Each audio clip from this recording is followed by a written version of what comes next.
حوالہ جو ہے وہ اسکرین پر آپ کے سامنے ہے، لیکن ہم صرف 2 آیات کو آج اپنے سامنے رکھیں گے، 7ویں اور 8ویں آیت۔ جب وہ اسے سوال کرتے ہی رہے تو اس نے سیدھے ہو کر، لفظوں پر غور کریں، اس نے سیدھے ہو کر ان سے کہا، جو تم میں بے گناہ ہو وہی پہلے اس کے پتھر مارے، اور پھر جھک کر زمین پر انگلی سے لکھنے لگا۔ یہ خدا کا کلام ہے۔ خدا کے کلام کی تلاوت پر، بائبل مقدس کے اس عظیم حصے پر خداوند کی برکت ہو، آمین۔ خدا کا شکر ہو۔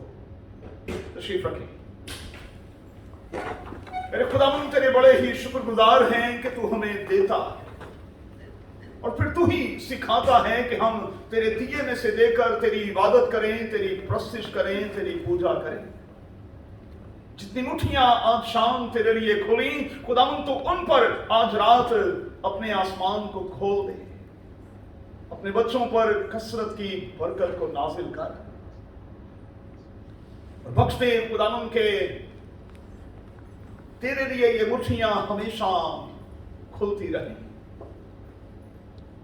اپنے بچوں کی روزی روٹی پر، ان کی زندگی کے سارے سلسلے پر تیرا قوی اور برکت والا ہاتھ ہو۔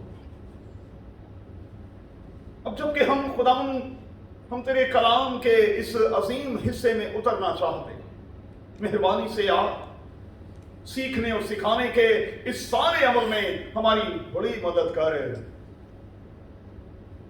مجھ کمزور کا پورا ساتھ دے، لفظوں کی ترتیب دے، جملہ بندی عطا کر، یسوع کے نام میں آمین۔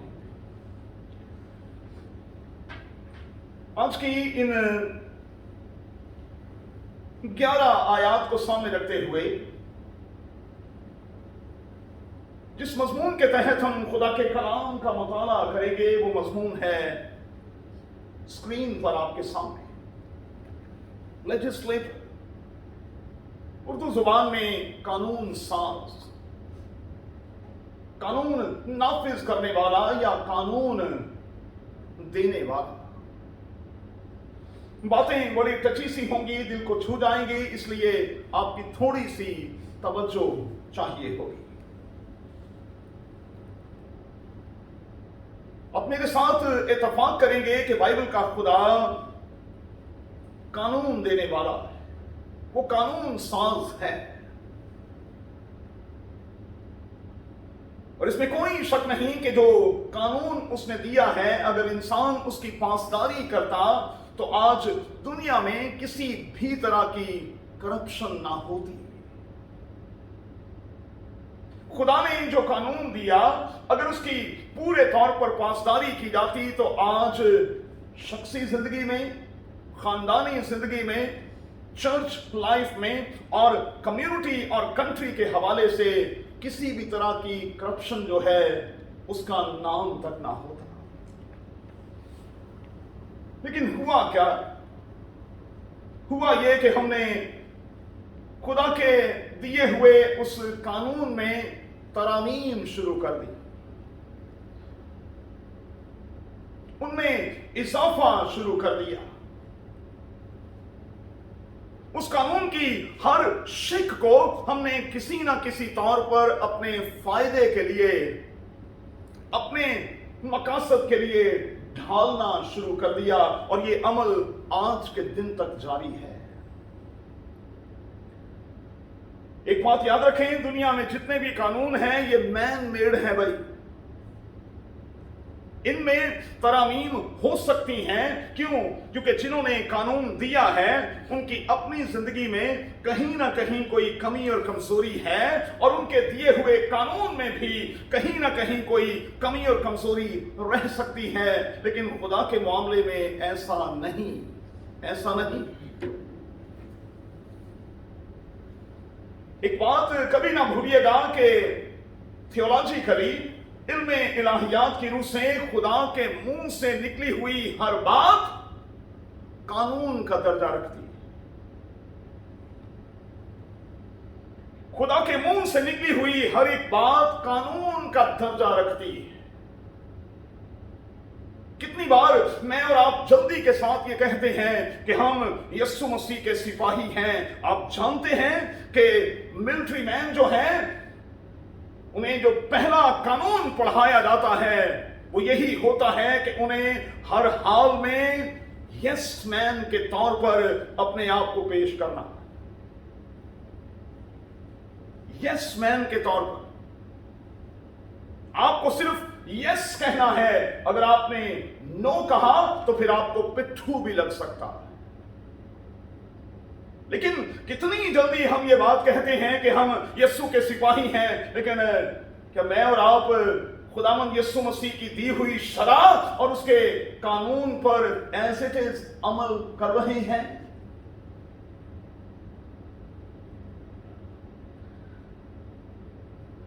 चर्चिस की सतह पर जब एनुअल मीटिंग्स होती हैं, लोगों ने अपने कोट की जेब में कॉन्स्टिट्यूशन की कॉपी रखी होती है और फिर वो नई नई शिकें निकालकर एक दूसरे को नीचा दिखाने की कोशिश करते हैं।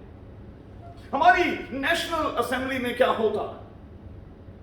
यही तो होता है कि वहां जो बहुत ज्यादा अपने आप को पढ़ा लिखा समझते हैं, वो उन कवानीन में से अजीब सी शिक्कें निकाल कर उनकी उल्टी सीधी इंटरप्रिटेशन कर करके लोगों को कायल करने की कोशिश करते हैं कि असल में शरा और कानून क्या है।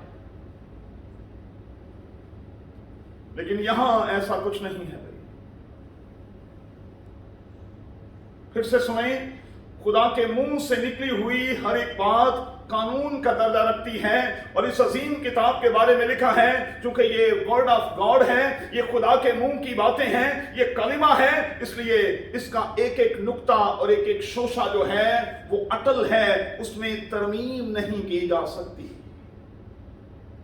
उसमें कुछ बढ़ाया और कुछ कम नहीं किया जा सकता। लिखा है कि जो ऐसा करेगा उस पर वो तमाम की तमाम लानतें नाजिल होंगी, जिनका जिक्र हमें इस अजीम किताब में दिखाई देता।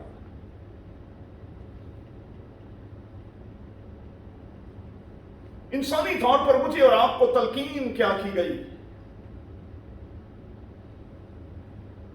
ओल्ड टेस्टामेंट के दौर में लोगों को तलकीन क्या की गई? यही तलकीन कि तुमने शरीयत की इस किताब को, इस शरा और कानून को एज इट इज लेना है, ना इससे दाएं ना इससे बाएं मुड़ना। तुमने एज इट इज इसे लेना है, और जब तुम इसे एज इट इज लोगे तो लिखा है तुम्हें इकबाल मंदी की राह नसीब होगी और तुम खूब कामयाब होगे। आज जिंदगी में हम कामयाब क्यों नहीं? हमारी जिंदगियों में उदासी, बेकरारी, बेऔलादी और बेबरकती क्यों है? क्योंकि हमने खुदा के कानून में इजाफा कर रखा, लचक पैदा कर रखी है। हमने खुदा के कानून को बिगाड़ कर रख दिया। जब ये कहा कि तुझे ना तो दाएं जाना है ना बाएं जाना है, तो इसका मतलब ये था तुझे मुकम्मल तौर पर फरमाबरदारी करनी है। मुकम्मल तौर पर तुझे फरमाबरदारी करनी है। पुराने अहदनामा में जब दुनिया के पहले दो इंसानों ने अपनी क्रॉस को हद की, अपनी क्रॉस को पार किया, अपनी हद को पार किया, तो फिर आप जानते हैं कि वो शर्म के जुमरे में आ गए। जब कानून तोड़ा जाता है उसी वक्त हम शर्मसार भी होते हैं और शर्म के जुमरे में भी आते हैं। जब तक कानून तोड़ा नहीं गया, जब तक हद जो है उसे क्रॉस नहीं किया गया, लिखा है कि अगरचे कि वो दोनों मियां बीवी बेपर्दा थे, लेकिन वो एक दूसरे से शर्माते ना थे। लेकिन जो ही गुनाह सरजद हुआ, फिर वो दोनों शर्म की लपेट में आ गए। اور پھر انہوں نے وہی کیا جو آج میں اور آپ کسی بھی طرح کا گناہ اور خطا کرنے کی بات کرتے ہیں. ہم چھپتے پھرتے ہیں اور اپنے آپ کو چھپاتے پھرتے ہیں. ہم اپنا منہ چھپاتے پھرتے ہیں کیونکہ ہم میں یہ جرت نہیں ہوتی کہ ہم سامنا کر سکیں. پھر ہم اپنے آپ کو چھپاتے پھرتے.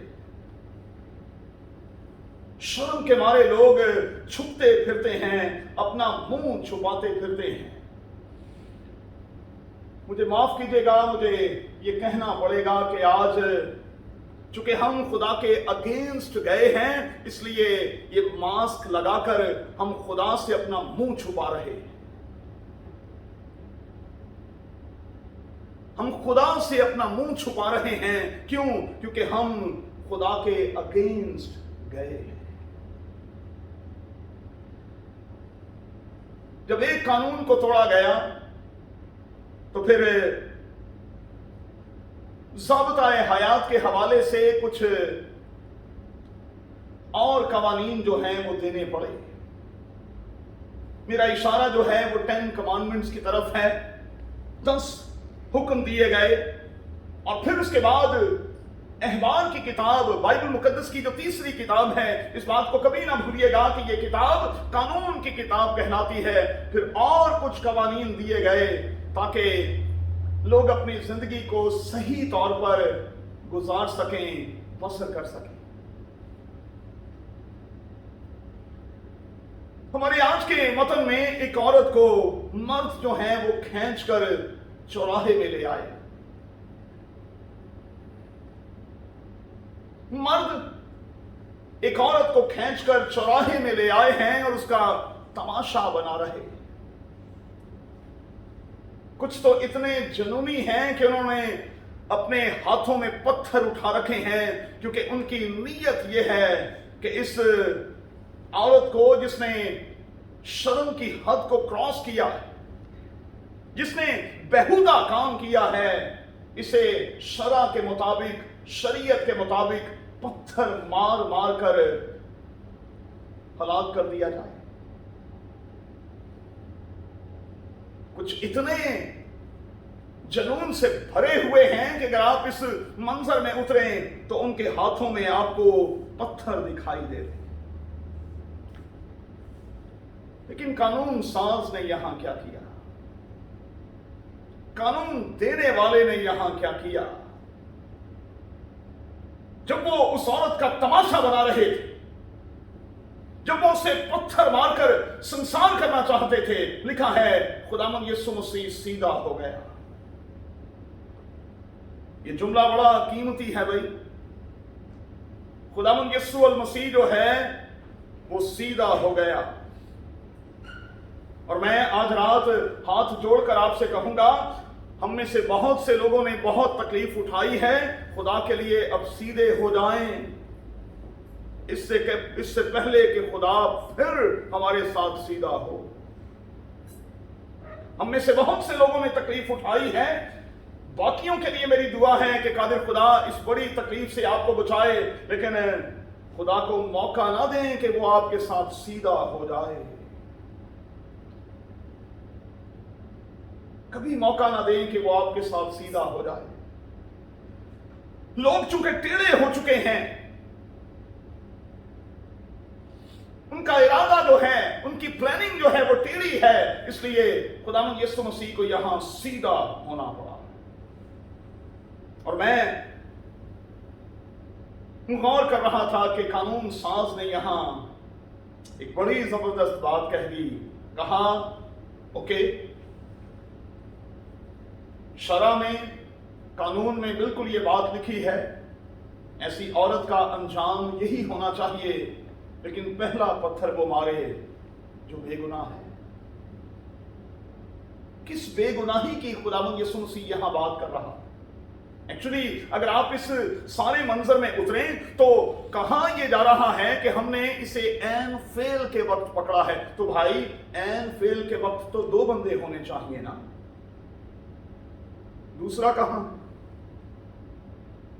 लेकिन चूंकि यहूदी मुआशरा मर्द का मुआशरा था, आज ये मुआशरा भी मर्द का मुआशरा है, इसलिए माजरत के साथ कहूंगा, औरत बेचारी की तो कोई जिंदगी ही नहीं। ये ऐन फेल के वक्त पकड़ी गई है। मैंने 2 रोज पहले व्हाट्सएप मैसेज में कहा था, मर्द आंखों के जरिए से इस जनाकारी और हरामकारी के अमल से दिन में 100 बार गुजरते हैं, लेकिन उसकी सजा क्या है भाई? मैंने 2 रोज पहले कहा था कि दुनिया के किसी मुल्क में आंख के हवाले से, देखने के हवाले से कोई सजा नहीं, लेकिन यहां तो है। यहां तो है। लोग प्रैक्टिकल की बात करते हैं। खुदावंद यीशु मसीह कहता है, प्रैक्टिकल से पहले की बात करो। अगर जहन में गंद भरा हुआ है और आंखों में गंद भरा हुआ है, तो फिर सजा तो लाजिम है ना भाई। और मर्द सारा सारा दिन ये काम करते हैं, फिर नेक पाक, दोते तुले, सारा सारा दिन ये काम करते हैं, टिकटिकी लगाकर देखते रहते हैं, लेकिन फिर उसके बावजूद भी नेक और पाक। और अगर किसी बेटी से, किसी बहन से, किसी बहू से कुछ ऐसा हो जाए तो हम पत्थर उठा लेते हैं। ये इस लायक है कि इसे संसार किया। मैं गौर कर रहा था कि माजी में कानून साज ने, कानून देने वाले ने पत्थर की 2 लौहों पर अपने हाथों से कुछ लिखा, लेकिन यहां पर पत्थर की लौहों पर कुछ नहीं लिखा गया। यहां खुदावंद यीशु मसीह कानून साज के तौर पर बैठ गया और उसने अपनी उंगली के इस्तेमाल से जमीन पर लिखना शुरू किया। क्यों किया खुदावंद यीशु मसीह ने ऐसा? असल में इस वाक्य में जरा गौर करें और इस बात को नोट कर लें। खुदावंद यीशु मसीह लिखने के इस अमल के जरिए से उनकी आंखें खोलना चाहता है कि देख लो, कानून देने वाला तुम्हारे दरमियान मौजूद है। जिसने कानून दिया है वही अब तुमसे कहता है कि हां पत्थर मारो, लेकिन पत्थर वो मारे जो खुद को बेगुनाह समझ। अब पूरी दुनिया में 8.8 अरब की दुनिया में पत्थर कौन मारेगा भाई? किसी की जरूरत है भी मारे, लेकिन लोग फिर पत्थर चुके। शर्म ही नहीं होती लोगों की जिंदगियों में कोई हया नाम की चीज ही नहीं। हालांकि ये अजीम किताब कह रही है सबने गुनाह किया और खुदा के जलाल से महरूम है। कोई नेकोकार नहीं, एक भी नहीं, कोई रास्तबाज नहीं, एक भी नहीं। सबका अंजाम यही होना चाहिए।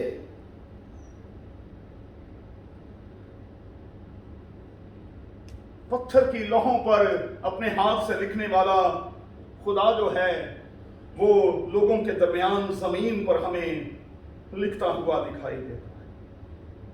जल्दी से आगे बढ़ेंगे भाई, टाइम हो चलो। प्यारे बच्चों, कई बार ये अच्छा और मुनासिब तरीका नहीं है कि हम पत्थर का जवाब जो है वो ईंट से दें। कई बार ये अच्छा तरीका नहीं है कि हम पत्थर का जवाब जो है वो ईंट से दें। कई बार हमें खामोश होना पड़ता है, और मैं बड़ी दलेरी के साथ कहूंगा कि कई बार हमारी खामोशी हमारे बोलने से ज्यादा पावरफुल होती है। कई बार हमारी खामोशी जो है वो हमारे बोलने से ज्यादा पावरफुल होती है। खुदावंद यीशु मसीह अपनी जमीनी जिंदगी के दौरान मुकद्दमात को लेते हुए आपको बहुत कम, बल्कि अपने मुकदमे में भी वो आपको बहुत कम बोलता हुआ दिखाई देगा। लिखा है वो खामोश रहा, वो खामोश रहा। कई बार ये अच्छा नहीं कि हम पत्थर का जवाब ईंट से दें। खामोशी इख्तियार कर लेना ये बहुत बड़ी हिकमत है। खुदावंद यीशु मसीह ने क्या किया, वो उस शर्म को, शर्मिंदगी को, इब्रानियों के खत के 12वें बाब की दूसरी आयत में लिखा है, लेकर सलीब पर चढ़ गया और हमारी खलासी करा दी। वो हमारी सारी शर्म को, शर्मिंदगी को, क्यों? क्योंकि उसके सामने तो कोई खड़ा नहीं हो सकता। ज़बूर नबी कहता है, तेरे सामने कौन खड़ा हो सकता है? हम कैसे खुदा की आंखों में आंखें डालकर खुदा से बात कर सकते हैं? हम इस लायक नहीं। वो हमारी सारी शर्मिंदगी को लेकर यहां आ गया, सलीब पर आ गया, और उसने हमारी सारी शर्मिंदगी को हमसे दूर कर दिया। सलीब का पैगाम क्या है बच्चों? नोट कर लें, जल्दी के साथ नोट कर लें। सलीब का पैगाम यह है, नो मोर शेम। सलीब का पैगाम क्या है? नो मोर शेम। अब किसी तरह की कोई शर्मिंदगी हमें नहीं, हम किसी भी तरह के शर्म के नीचे नहीं। नो मोर शेम। खुदा ने क्योंकि हमारी सारी शर्मिंदगी को अपने ऊपर ले लिया है और उसे मेरी और आपकी जिंदगी से दूर कर दिया।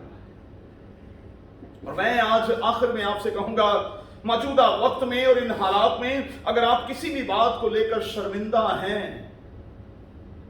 आप शर्मसार हैं, मुमकिन है कि बिजनेस नहीं चला, आप लोगों का सामना नहीं कर पा रहे, आपने कहीं ट्राई की, आप फेल हो गए, आप शर्मिंदा हैं, सामने कैसा करें, आप बैंकक्रप्ट हो गए हैं, आप छुपते फिर रहे हैं कि लोगों को कैसे मुंह दिखाएं। मुमकिन है कि डिवोर्स की वजह से कुछ लोग जो हैं वो परेशान हैं कि कैसे लोगों का सामना करें। मुमकिन है कि कोई किसी तरह की एडिक्शन में है और वो छुपता फिर रहा है। मुमकिन है कि बहुत से ऐसे हैं जो किसी सीक्रेट सिन की जद में हैं, लेकिन वो छुपते फिर रहे हैं कि बात जाहिर ना हो। तो फिर क्या करें? ऐसी हर तरह की शर्म को लेकर मैं और आप आज सलीब के नीचे आ जाएं। सलीब मुझे और आपको ये सर्टिफिकेट दे देगी, नो मोर शेम, नो मोर शेम। अब किसी तरह की कोई शर्मिंदगी जो है वो बाकी नहीं रही। आइए अपने पांव पर खड़े। अगर किसी भी तरह से मैं और आप नादिम हैं, शर्मिंदा हैं, शर्मसार हैं, शर्म में लिपटे हुए हैं, आ जाएं सलीब के नीचे, आ जाएं सलीब के नीचे, आ जाएं खुदावंद यीशु अल मसीह के पास, क्योंकि वो हमें बहाल करने की पूरी कुदरत और सलाहियत रखता है।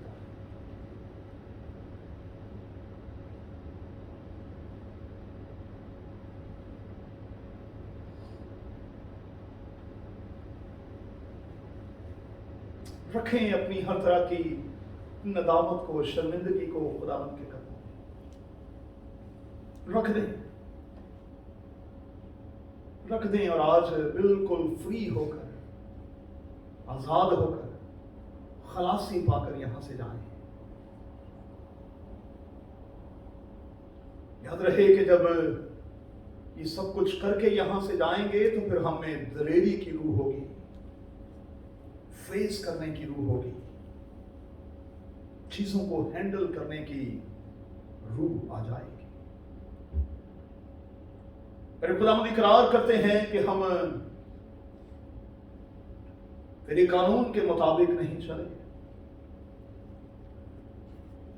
हमने हमेशा इसे तोड़ा है, मरोड़ा। इकरार करते हैं कि इसे हमने हमेशा अपने मुफाद में इस्तेमाल किया। तेरे कलाम को लेकर हम ट्विस्ट करते रहे, हम शर्मसार हैं, हम नादिम हैं, हम शर्मिंदा हैं, तुझसे भी और एक दूसरे से भी। इसलिए मिन्नत करते हैं कि जब हम तेरी सलीब के नीचे आ गए हैं तो बख्श दे कि आज एक बार फिर हम आजाद होकर यहां से जाएं, रिलैक्स होकर यहां से जाएं और एक नए तौर पर अपनी जिंदगी का आगाज कर सकें, यीशु के नाम में आमीन। ऐ हमारे बाप तू जो आसमान पर है, तेरा नाम पाक माना जाए, तेरी बादशाही आए, तेरी मर्जी ऐसे आसमान पर पूरी होती है जमीन पर भी हो। हमारे रोज की रोटी आज हमें दे, जिस तरह हमने अपने कसूरवारों को मुआफ किया, तू भी हमारे कसूर हमें मुआफ कर। हमें आजमाइश में न ला बल्कि बुराई से बचा, क्योंकि बादशाही, कुदरत और जलाल हमेशा तेरे हैं आमीन। ऐ खुदावंद तू रहम कर, ऐ मसीह तू रहम कर, खुदा बाप, खुदा बेटे, खुदा रूहुल कुद्स के नाम में आमीन।